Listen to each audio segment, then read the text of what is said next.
Hey everyone, welcome back to my channel. Today I have a makeup tutorial for you.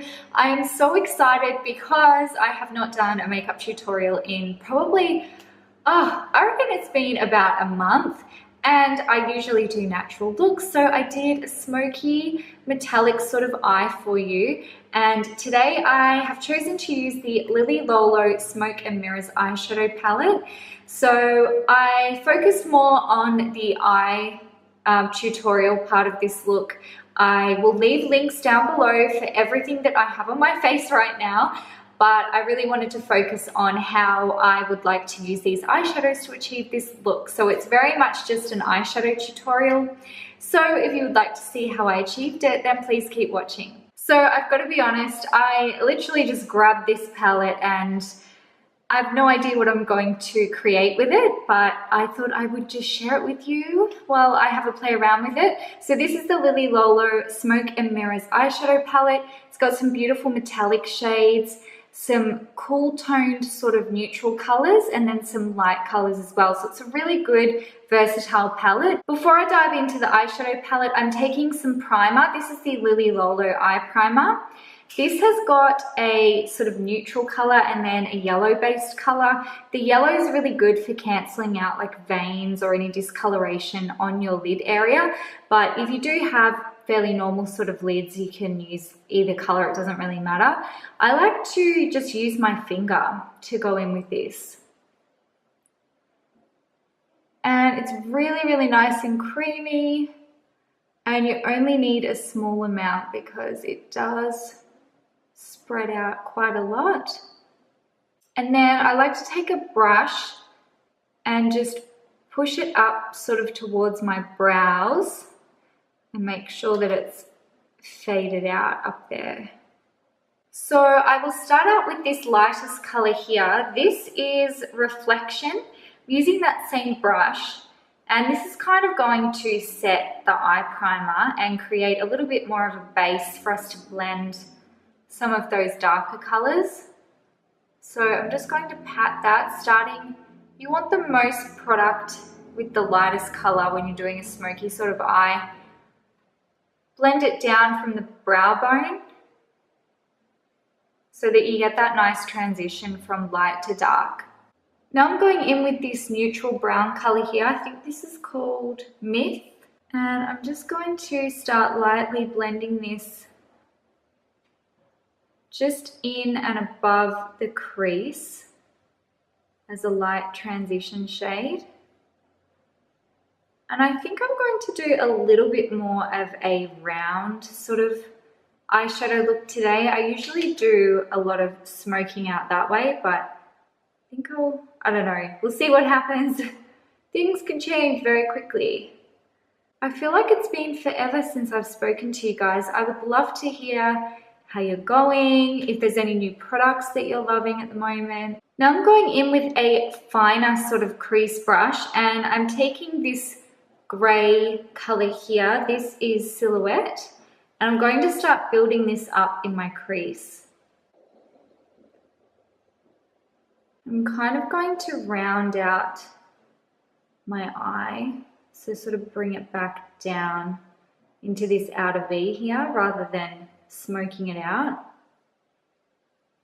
And it doesn't matter if you get this color on your lid because I'm going to be applying a darker color to that anyway.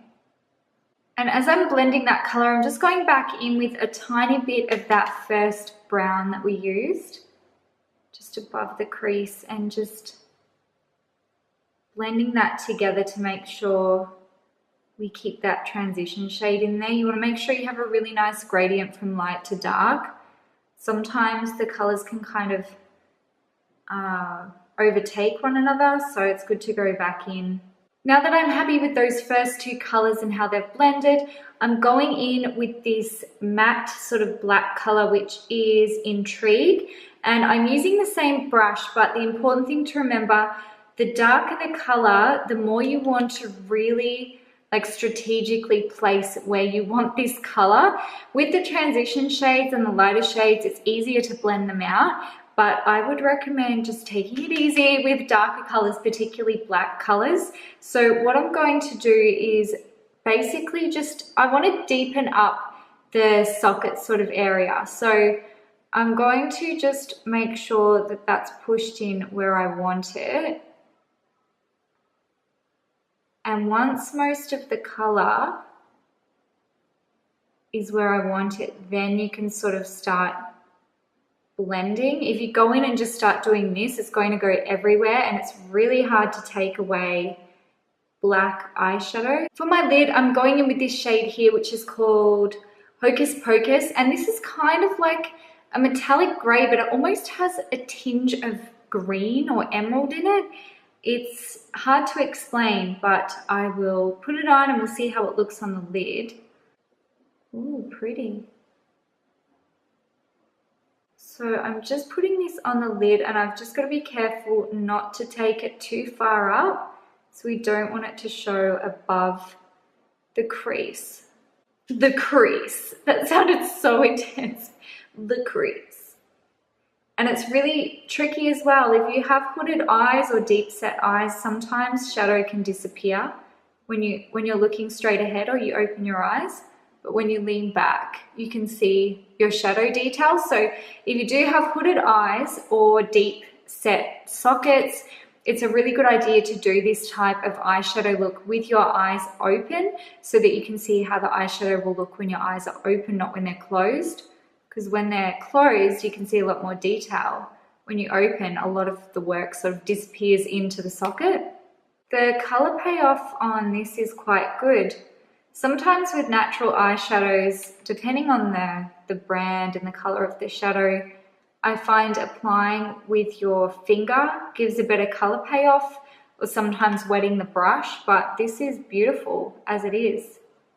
Okay, I'm going to go and clean up my under eye area and do the rest of my base, and then I'll come back and finish the eyes.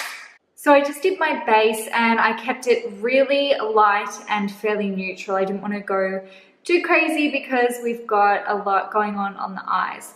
So I'm going to move on to my lower lash line now, and I'm going back in with the brown that we used earlier through the crease. And I'm just going to connect that to the shadow that's coming from the top eye area. Top eye area? Never know what to call things. I'm taking a stiffer sort of brush now and I'm going to basically do what we did on the top. So I'm going in with that grey sort of colour, but I'm keeping this closer to the lash line. So I'm not smoking it out as much. Taking an even smaller brush and I'm going in with that black, darkest colour that we used through the socket.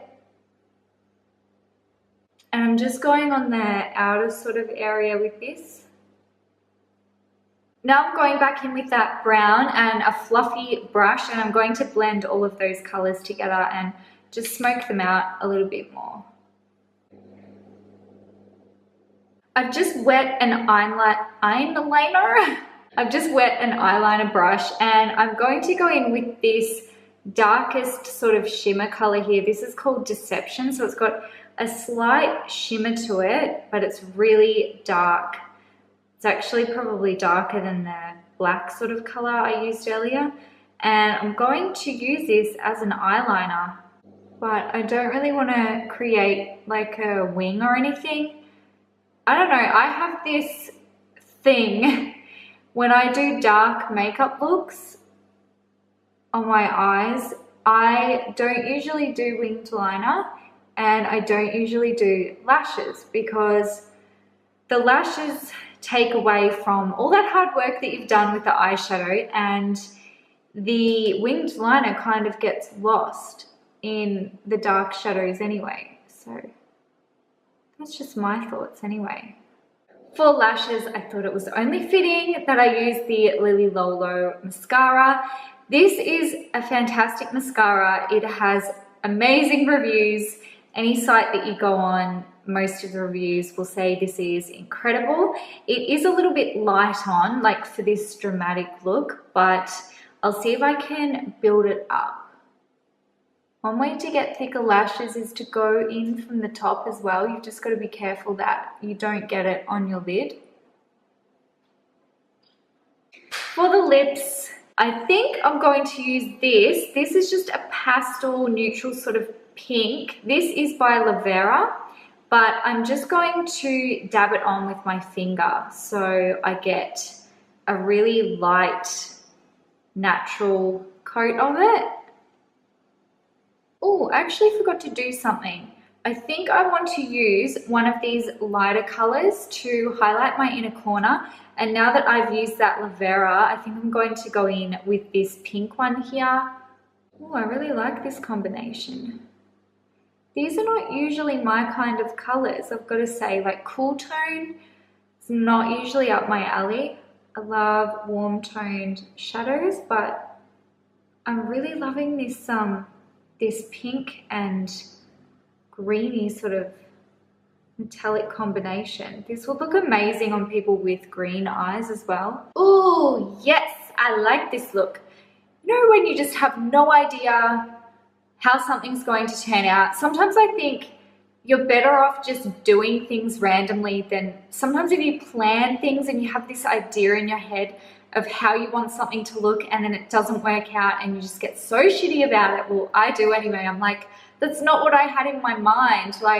And today I just sat down with this cute palette and I just was like, okay, I'll just have a play around with the colors and see what happens. And I absolutely love how it turned out. So I really hope you enjoyed watching today's video and I hope you found it helpful and you got some makeup inspiration from it. If you have any questions, requests or suggestions, please comment down below. Don't forget to subscribe so that you don't miss out on future tutorials and reviews using cruelty-free natural makeup and skincare.